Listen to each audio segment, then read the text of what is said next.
Hi, this is Welcome to Self, and I'm your host, Dr. Hayley D. Quinn, fellow human, ADHDer, business owner, and the anti-burnout business coach. I'm here for service-based business owners and entrepreneurs like you to help you increase your own self-care and self-compassion, change the relationship you have with yourself and your business, and help you elevate your business to a new level so you can live the full and meaningful life you desire. We are all on a continual learning journey, so let's learn together. Welcome to Self is a place where you can come and learn about the practices that will assist you as a business owner and get tips on how to engage in your business in a way that is sustainable for you. You will realise that you're not alone in the ways that you struggle, because at times we all do.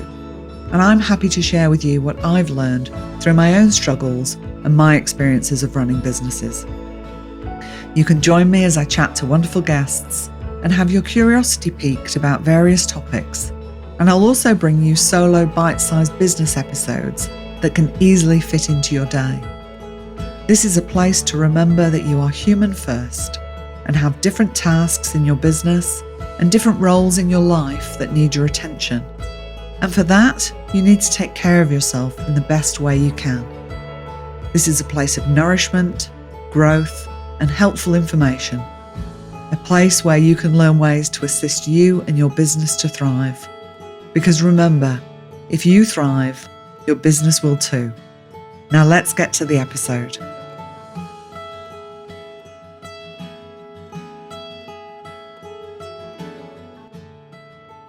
Hi, and welcome to another episode. I've got another great guest for you today. I'd like to introduce you to Johanna Badenhorst, who's a mother of 2 young boys, an educational developmental psychologist, and director of holistic wellness psychology. She has a profound passion for all things ADHD and perinatal mental health. Johanna started her own psychology practice in Brisbane last year and launched the ADHD Her Way podcast earlier this year. Like many women, Johanna had a late diagnosis of ADHD.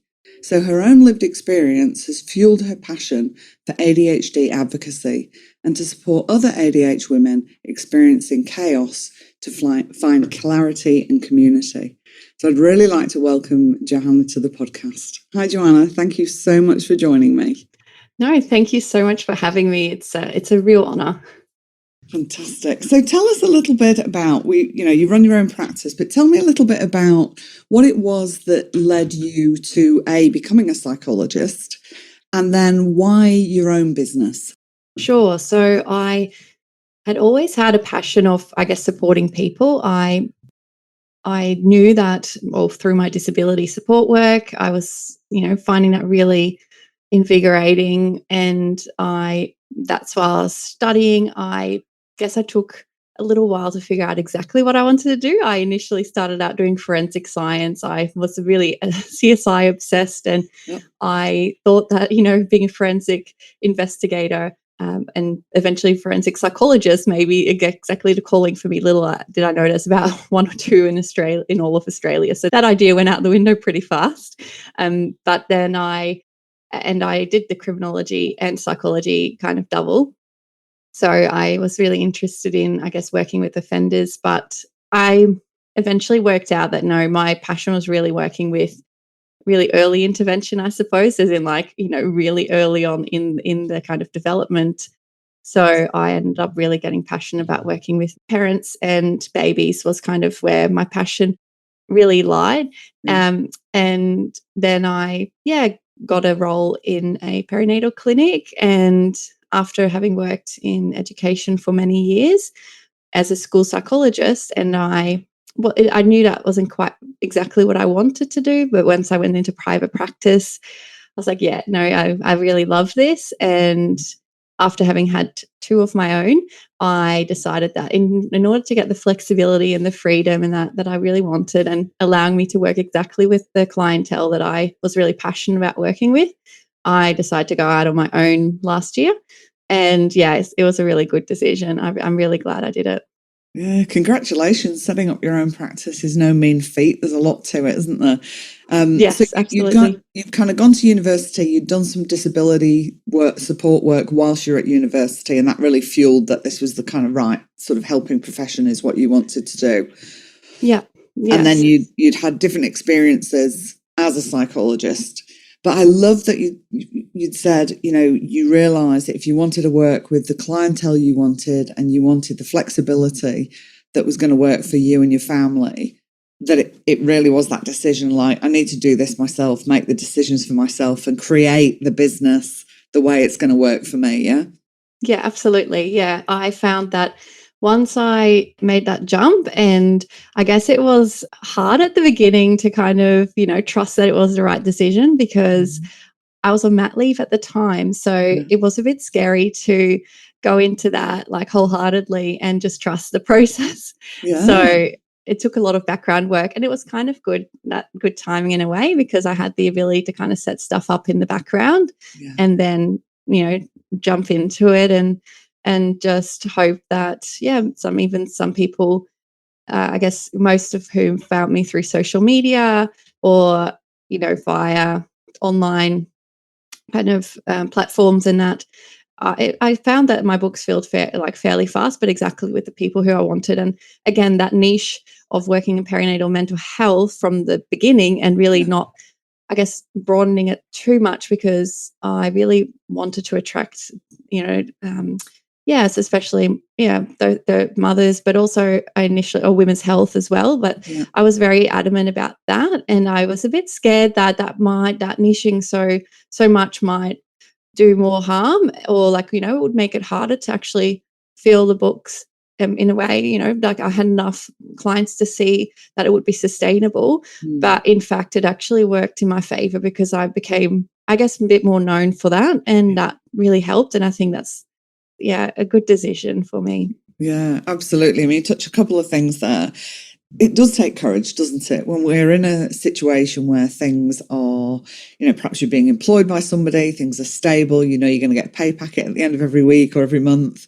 It does take courage to actually step out and say, well, actually, I'm going to do it differently. Yeah. So well done on doing that. And I love that it worked so well for you. But again, I think you make a really good point is that it can be really important to actually focus in on who you want to work with because you can become more known, but also you run the risk. If you just say yes to everybody, you actually run the risk of ending up with a business that you don't want. Yeah, So you did really absolutely. well to kind of niche in really quickly. So you started with the perinatal mental health, but then you yourself had this late diagnosis of ADHD. And that's led you to want to work with other women who've got ADHD, yeah? So Yes. did you kind of then start advertising or expand your business for that as well? Yeah, I probably started speaking to that a little bit more. I would say that it's still not super.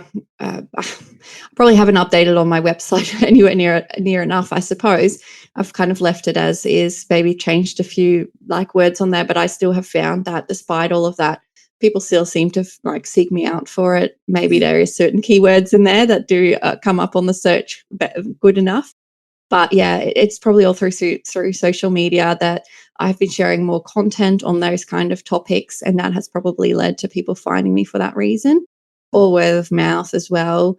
And yeah, I guess it is something that has gotten a bit more traction as people have maybe started to even watch things on social media about neurodivergence, ADHD specifically, that women have started to get diagnosed, more effectively. And then they kind of want to know the next steps after that. So there perhaps is still, I guess, a big gap to fill there. Like it's more than just being medicated.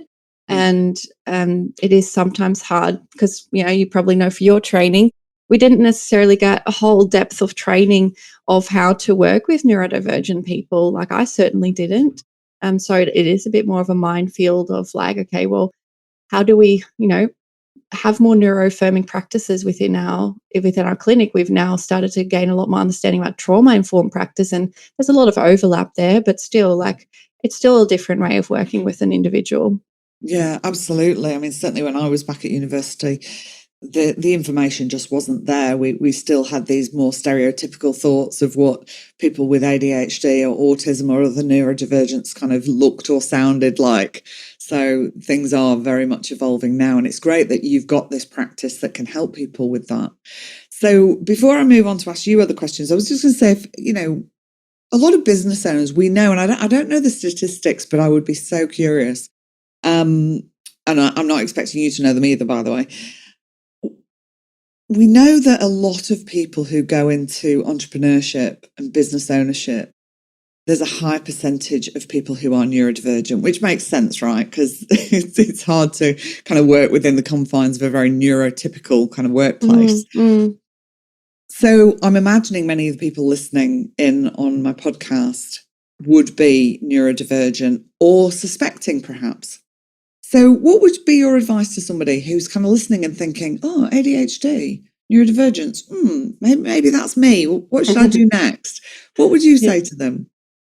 Yeah, well, it is interesting. And I wasn't surprised that, well, I guess it has been the case of people who are neurodivergent are starting their own business. I believe the stats are like there was some reports I read somewhere. So it was either that I was reading stats on ADHD is it's about 1/3 that, have, a business or are in entrepreneurial space, or whether it was the other way around where about 1/3 of business owners, entrepreneurs are very likely undiagnosed or diagnosed neurodivergent. So it was one or the other. However, it's a significant amount, I think. So yes, what I would say is that to actually have a look at what the information is out there, or that's evidence-based ideally. But the Attitude Mag has got really great information on ADHD. Embrace Autism has great information and screening assessments on autism. So I would say that can be a start to gain a little bit more of an understanding. And then it is about having a conversation with a, I guess, mental health professional, someone who is very familiar and ideally is in the diagnostic space that can give you an actual ability to look further into it with you, and who is neuroaffirming, a psychiatrist, psychologist, even like certain mental health social workers may be able to give you some support there. And also the GP may be a good start otherwise to kind of start having those discussions. But yeah, there's an incredible amount of information online. It is just a matter of, I guess, weeding through what's actually, quite evidence-based and what is maybe more reported as a lived experience. And I'm not suggesting that the lived experience is not valid. It's more a matter of like that everyone has a different lived experience, but we do know there's certain patterns, certain traits that are very much aligned with these different, disabilities. And so it is worth exploring whether it is something that you identify with, and especially if you want to, I guess, seek proper intervention and know the types of strategies that would work best for you and helps you channel your work and entrepreneurship in a way that is much more effective than maybe it has been running. Yeah, fantastic. So coming back to you've started these things, you had 2 children, you were on maternity leave, and you were like, hey, I think I'll start a business. Yeah. Which, like I said, is no mean feat, right? It's like, okay, what were your biggest challenges with that? So I guess I was probably delving into it quite deep, and it was maybe initially like done as a bit of a distraction almost. Like there was some, pretty difficult stuff that was happening in the personal space, and like my little one was, I guess, unwell at times, and so it was a way of me maybe focusing on something that I guess provided me with more control maybe. But admittedly, I obviously I had a lot of support around me, and it wasn't done to the detriment necessarily, but it was a way of me kind of having something else to focus on as well. And was my way to kind of cope, I suppose, being a classic perfectionist, and I don't recommend it. I recommend that you actually, seek support when you're finding that you're struggling. But at the time, that I guess helped me have something to focus on, to look forward to. And everything ended up being fine eventually. But yeah, I guess it was probably me throwing myself into it and people around me going like, what are you doing? Like, Mm. you're working so incredibly hard and you've got like a 4-month-old. I'm like, I know. And as in like, that's when I was setting stuff up, but I Yeah. didn't kind of really properly go into it about 5-6 months. But mind you, it was also a bit of a financial pressure because like economically, sorry, Yeah. it's really everything's changed, right? So it also wasn't that I could just sit on my hands and just like wait around until the right time. I did it for that reason, so I could actually gently go back into work, and I didn't have that pressure to have my books filled from the get-go. So I felt paid off because initially I only had a few clients in the first couple of weeks. That changed fairly quickly, Yeah. but it was a pretty gentle introduction back into work. So I felt that would be a better alternative than wait around until I had no choice but to have a full book of clients. I'm like, well, that's probably going to be a way more stressful time Yeah. to return to work. So I did it that way, going back a bit earlier, but then having a gentler introduction and figuring my stuff out. And I would recommend for people doing that as opposed to just expecting to get off the ground running with a full Yeah. book. That's Yeah. probably not the pressure that you need if you're starting out on your own. Absolutely. So it sounds like there were some challenges in, and more kind of those internal, how you kind of were operating in the world of, I need to do all this by myself. It needs to be perfect. Yeah. But then you also, sounds like you have made some very wise decisions around, well, if I actually start earlier, there's less pressure on me to have it all sorted out and be full and earning at full capacity straight away. Yeah, that's kind right. of bit of a mix of some stuff was challenging, some stuff worked out really, really well.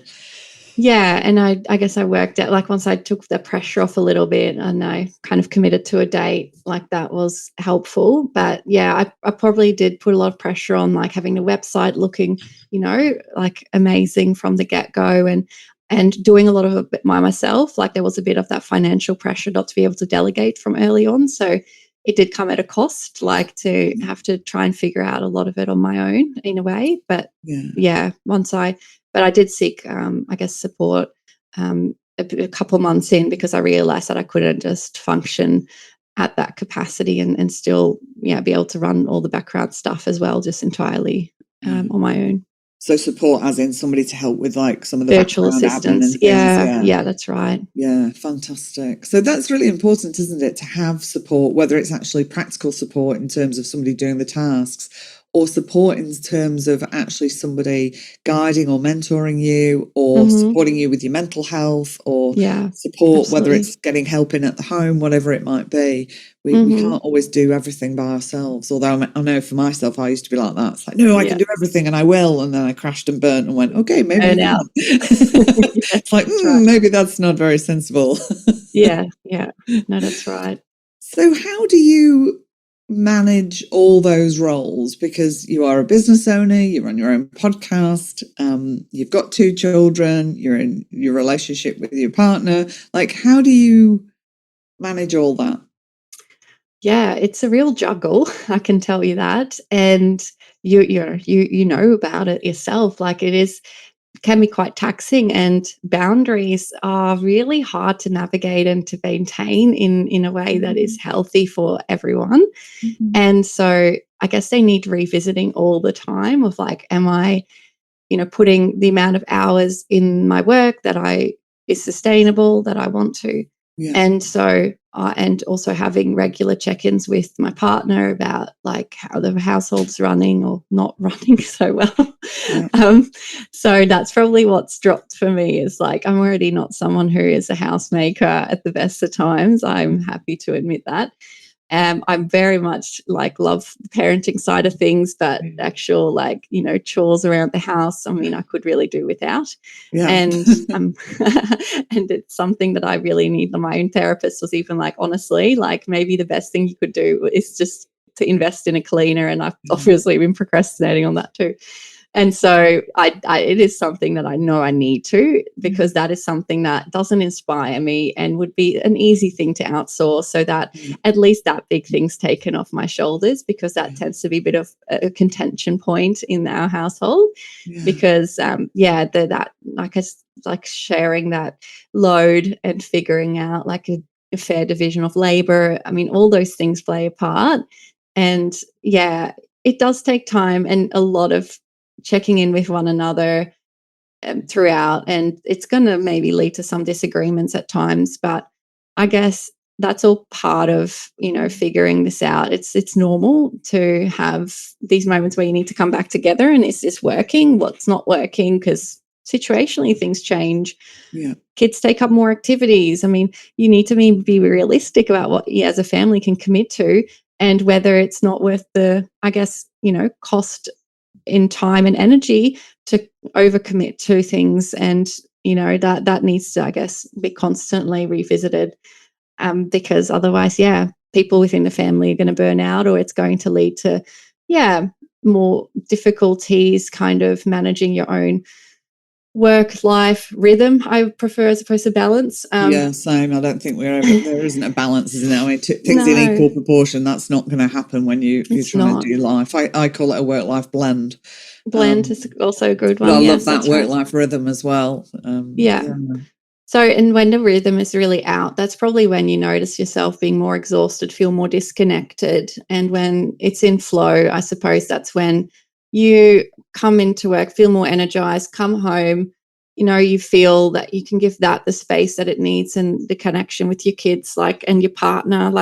When it's in a better flow, it's not going to be flawless, be entirely without its issues, but you tend to feel a lot more of that being in your window of tolerance, feeling connected and safe, and that those will be the things that I think are it's a good indication when things are in a space that are working for you. Yeah. And the flip side of that is if things start to feel off, it's time, isn't it, to check back in. I love that you said that this isn't a set and forget, is it? It's not like, okay, this is how we're going to run life. This is how I'm going to do business and the family and everything. Set and forget. This is a keep coming back and revisiting. How is it feeling now? And that might be that you do a check-in every few months. It might be at some point that you're actually checking in every day. Yeah. Depending what's going on in your life. Hey, it's like, okay, how am I feeling? How are the relationships in my life? What's the level of conflict if it's there? Am I feeling disconnected from my children or my partner or my friends or whatever it might be? So I love that you raised that, because it's important that we do keep coming back to ourselves and checking in. How's it going across all domains? Yeah. Yeah. Absolutely. Yeah.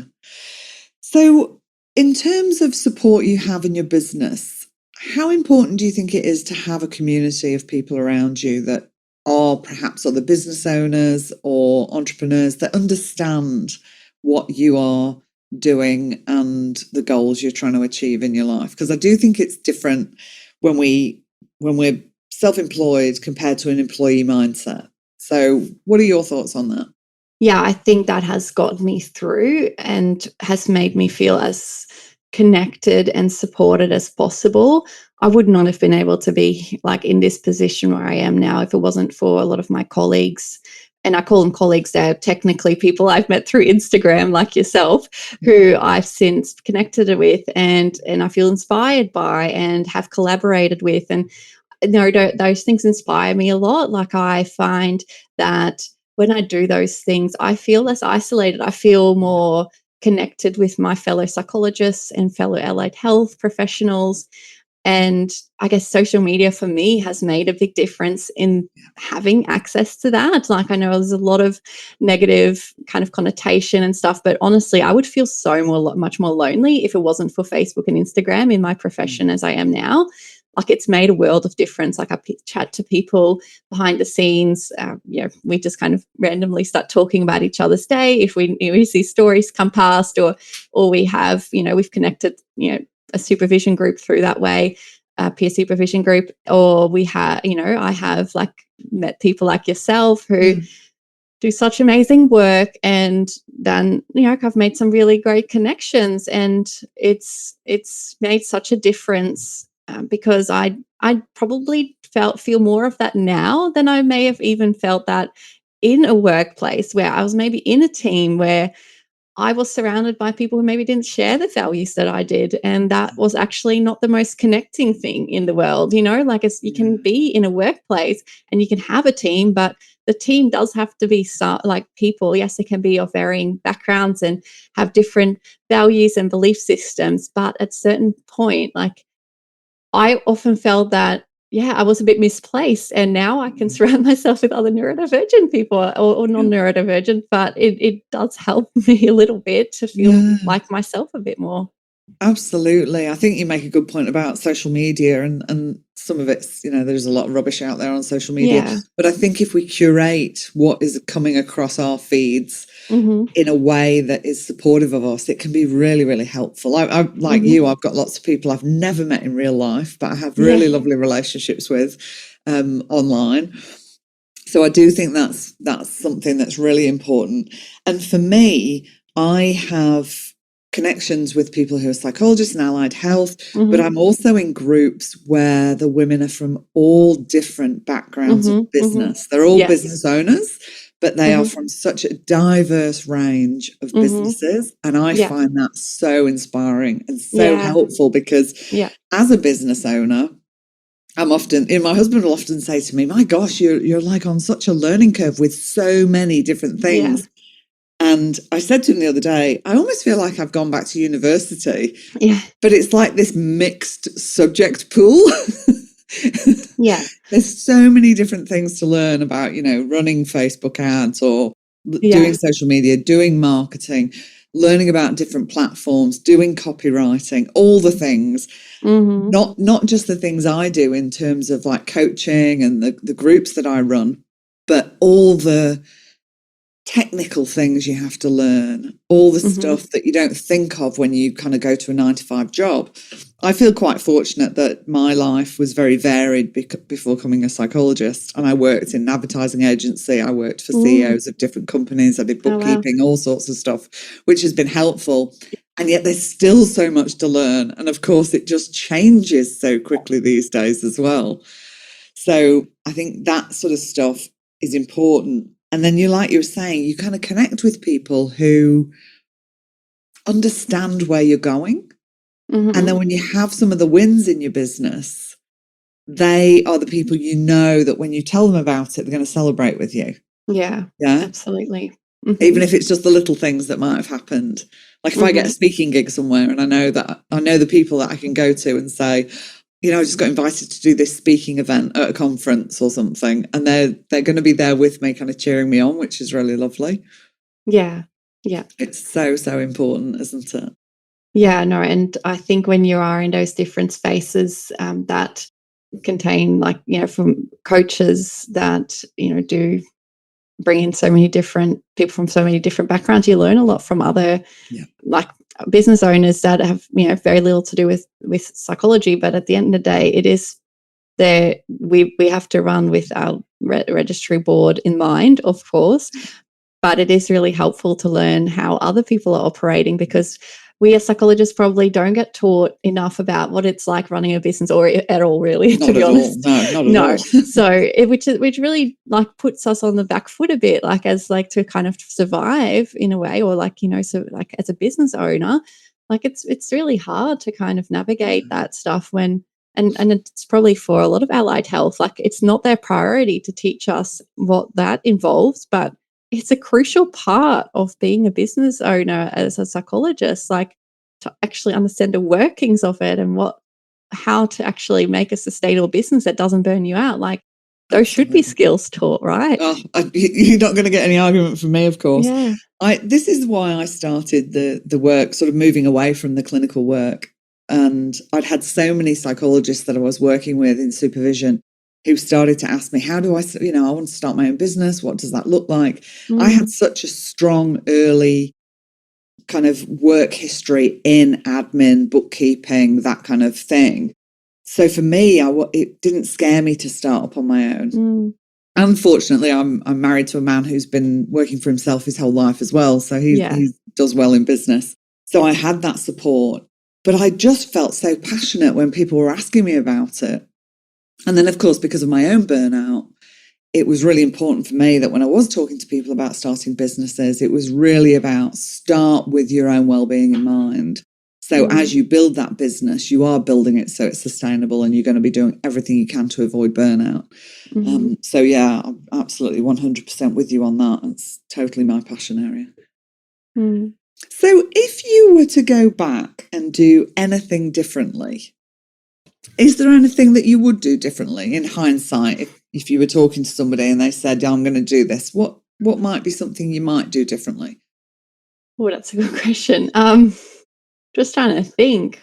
I probably would still, I guess, be more self-compassionate. Like I still was quite harsh on myself, or maybe took things personally a bit at the beginning if, certain things didn't work out, whether it was clients not seeing things through.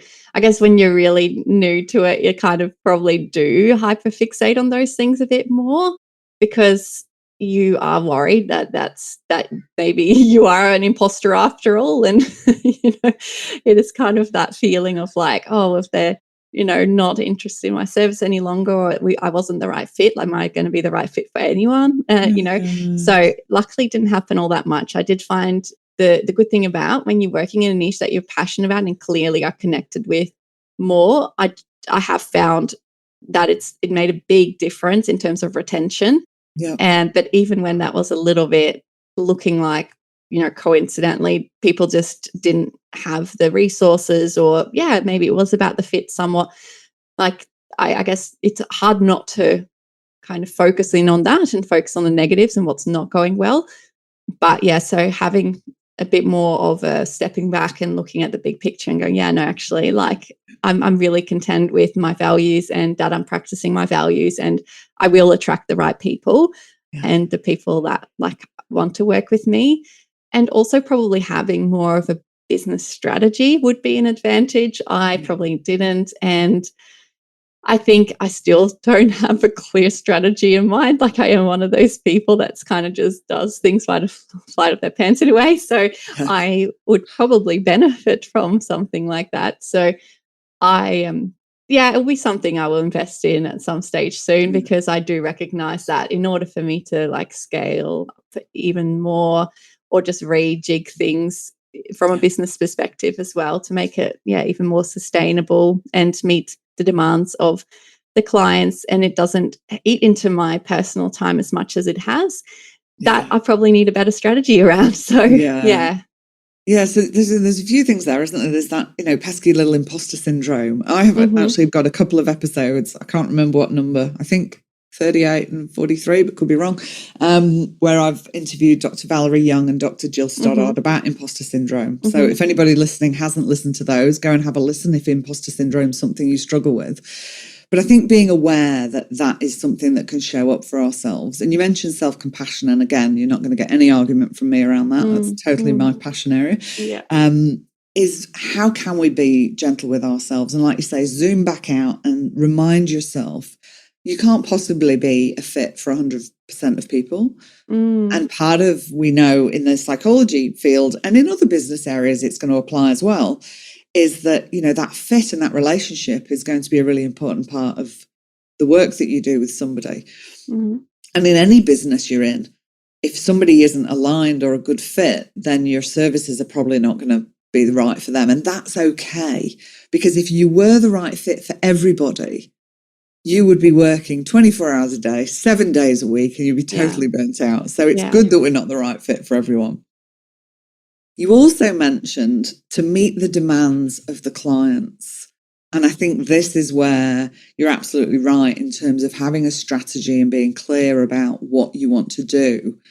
Because particularly as helping professionals, we can get caught up in, I need to meet the needs of others.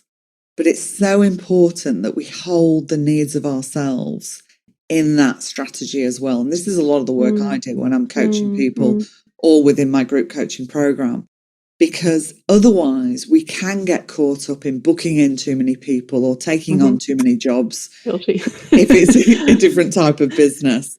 And then once you've got those people on your books or, accessing your business, it can be hard to drop that down.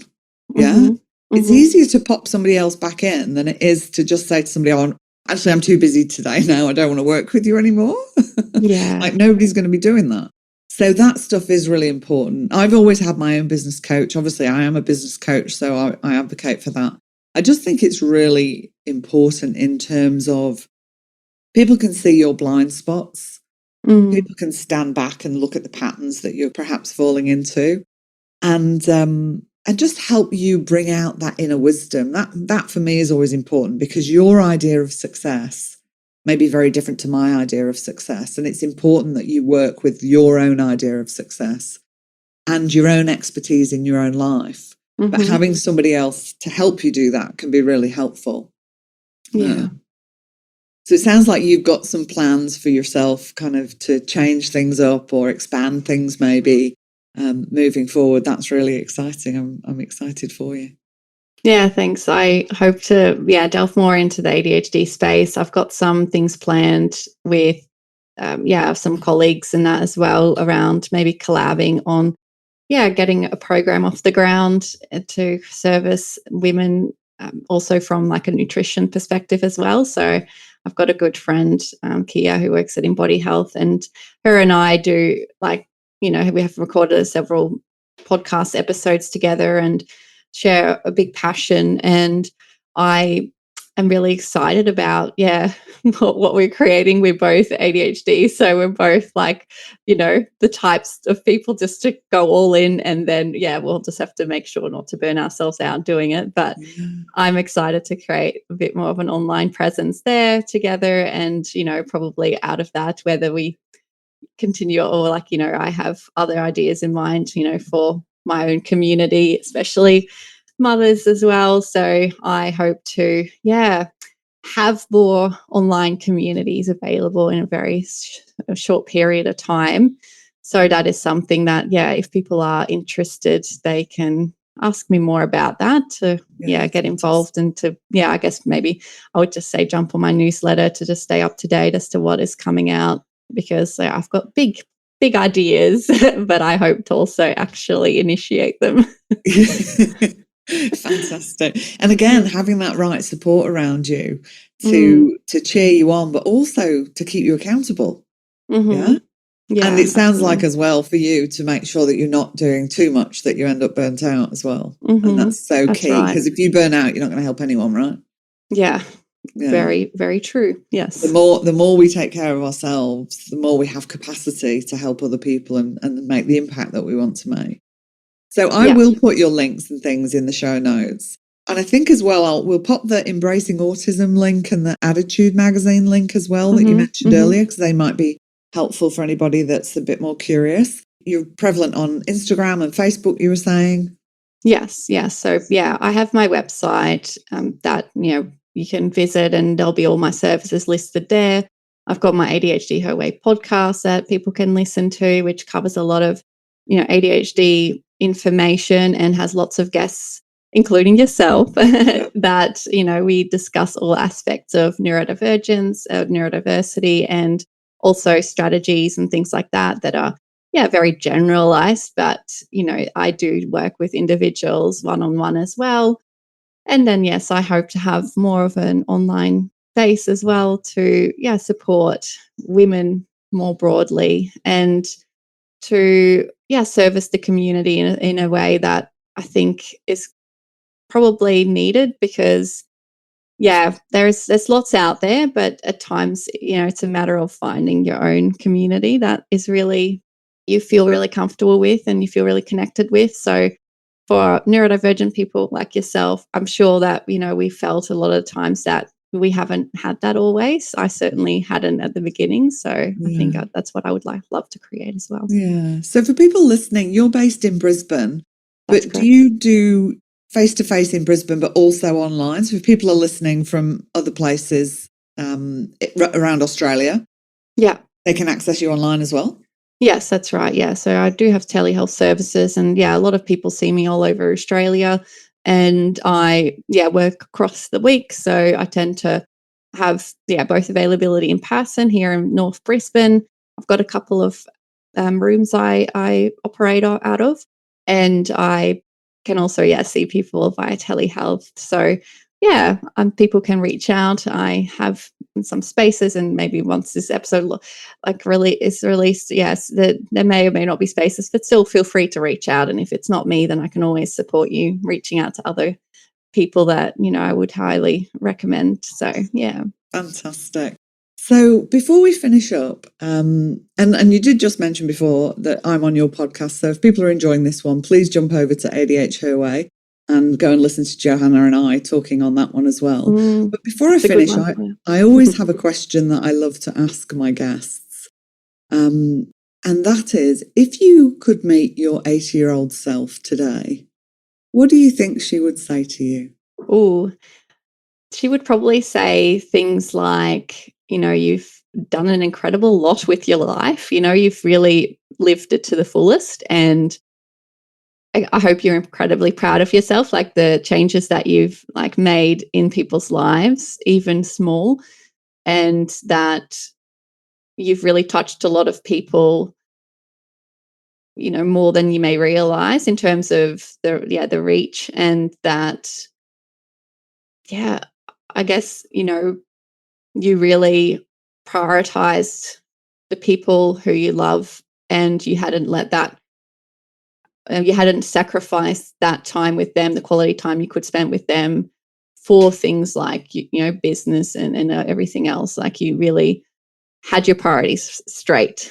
That I would love to think that was the case. Well, the beautiful thing about that, isn't it? When we connect with our future self and that stuff comes up for you, you can now ask yourself, okay, how do I check in to make sure that is how I'm living? So that when I get to be my 80-year-old self, that is what I would be looking back and saying. Yeah, I do love that exercise. Yeah, it's a good one, isn't it? I love that for you. So thank you so much for coming on the podcast. I'll put all your details in the show notes. It's been an absolute pleasure chatting with you, Johanna, and I wish you all the best with your future plans for your business and all the things you're going to do to help impact people in the world. Yeah, thank you so much for joining me. Thanks so much. I loved having this chat. Thank you for sharing this time with me today. I hope our time together has been helpful and supportive. If there has been something in this episode that you have found helpful, I invite you to share it with another person you think might benefit. If you've benefited in any way from the podcast, please do me a favour and show my pod some love by giving it a 5-star rating and review. Ratings, reviews and shares really help to increase awareness and reach of the podcast, allowing this helpful information to be spread more widely. All reviews are welcome and much appreciated.